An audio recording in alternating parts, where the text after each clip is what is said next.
Hey everybody, thanks for stopping in. Today's Sunday and I'm going to watch some football. Before I do that, I'm going to make some nachos in my toaster oven.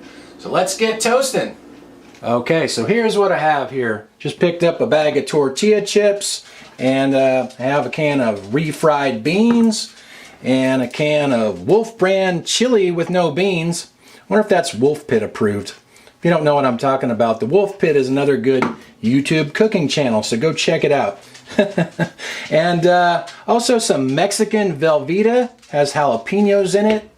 And I have to put a little bit of my favorite Havarti cheese on there as well. So I'm just going to do this in my little cast iron skillet, but if you want to do more, you could do it on the toaster oven tray as well.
I set my oven to 325 degrees and I pulled the rack out, and I'm going to use the tray because that'll drop it down a little lower, because that's a pretty good pile of nachos and it was pretty close to the top heating element there, so I don't want it to burn. So just going to let that go until the cheese is melted, and we'll be back. It's been about 10 minutes or so, so let's check on this.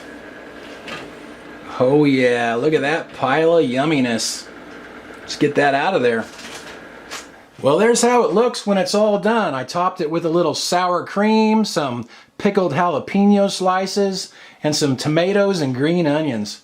And I am starving, so I'm going to eat. Thanks for watching, you guys, and I'll talk to you next time.